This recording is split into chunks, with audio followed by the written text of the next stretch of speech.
You want to have a conversation with Elon, and you get that opportunity to talk to Elon, you need to be concise, quick. There's definitely 2 a.m. texts and 6 a.m. conference calls. When I used to go into meetings with him, I used to always stop by our barista and I would get a couple espressos and chug that down and then go into the meeting. He has never said this, but I've watched it. You have 30 seconds to make your point. Elon Musk is known by his employees to be intense. When he took over Tesla in 2008, he sent the company into crisis mode to jumpstart his vision of how to reinvent the auto industry. Now, he appears to be using a similar management playbook to remake Twitter. We spoke with former Tesla and SpaceX employees to better understand how Musk became known for his cutthroat and tireless management style, and what that may mean for his future employees. Step one for Musk is to rally employees around a lofty company mission. It's exactly what inspired Carl Medlock to join Tesla in 2009. We were all so excited about the brand. I mean, we're all working 80, 100 hours a week. We kind of lost track of our families, our passions, our hobbies, and all that stuff, but we loved what we were doing. I never once had Elon or saw Elon do a rah-rah meeting like that. Medlock now runs his own electric vehicle repair shop in Seattle. He said he was terminated from Tesla in 2013 over a misunderstanding with his direct manager. Garrett Reisman was similarly inspired by the mission of SpaceX and joined in 2011. It's a very demanding environment. But by and large, it's not because of him cracking the whip. You know, making human life multiplanetary, getting to Mars, having a colony on Mars, is something that motivates pretty much everybody there at SpaceX. Reisman left SpaceX in 2018 to teach astronautical engineering at the University of Southern California. He said that after 7 years at SpaceX, he wanted to work somewhere less intense.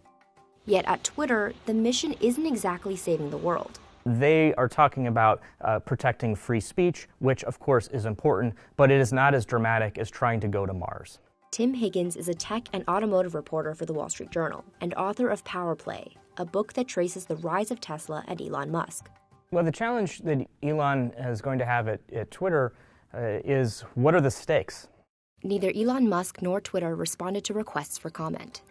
The company's mission is what Musk hopes will drive people to be hardcore, a term he uses to describe working long hours at high intensity. You just have to put in, 80 to 100-hour weeks every week. I would see people at 2 o'clock in the morning because we finished up an event and we were all still energized because we were having such a good time. And Musk has used this idea of hardcore to rally his team over the years as they approach hard challenges.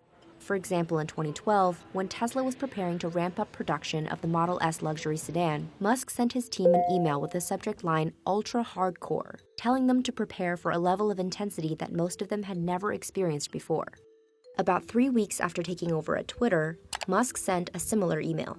But hundreds of employees opted to leave the company rather than sign up for Musk's vision of Twitter 2.0.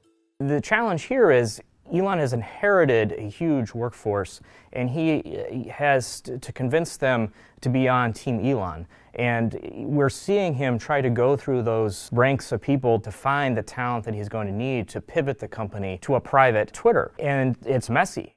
Musk himself leads by hardcore example. I sleep on the couch over there. Last time I was here, I actually slept literally on the floor because the couch was too narrow. I showed up at work early one day, and it was just me and him and one security guy, the entire 5.5 million square feet. And I didn't know he was there, right? And at the factory, when you there's walkways and safety areas and stuff like that, when nobody's there, I just got on a bicycle riding around, and here Elon is asleep on this engineer's desk.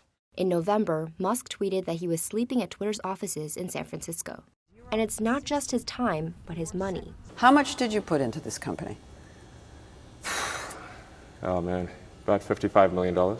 In 2008, when Tesla was at its darkest moment and he put in his personal last millions of dollars to fund it, he was even, couch surfing in Menlo Park and paying my business expenses with personal credit card debt, right? His approach is to do anything required to keep his businesses competitive. And he lived that every single day when I worked for him.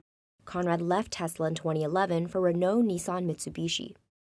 People that I've talked to with Elon talk about how he, on one hand, is incredibly inspiring. But on the other hand, a lot of people will say he was also exhausting and mercurial, and after a while, they just couldn't keep up with him.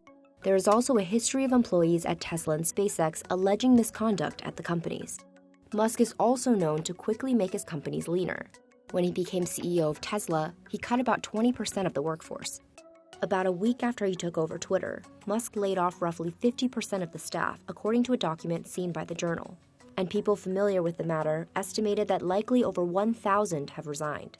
Former employees have said that this cutthroat approach instills in them this feeling that anyone working for Musk is the best of the best. Back in the day at Tesla, Elon would often say that people who work for him are special forces. He wants to hire a key engineer who in his mind has way more value than, say, 100 engineers, and to deploy those top talent on the hardest problems and be able to move faster and not have the same kind of level of bureaucracy. Former employees have said that Musk avoids traditional corporate hierarchy. If Elon was interested in something you were doing, he would come and talk directly to you. He's not going to go through a bunch of different layers of management and have the information filter up. Musk also motivates employees to work harder by raising the financial stakes. When Elon became CEO of Tesla, the economy was in shambles. It was the Great Recession, and there was huge questions about whether people were going to want to buy a luxury car, and not just a luxury car that was electric.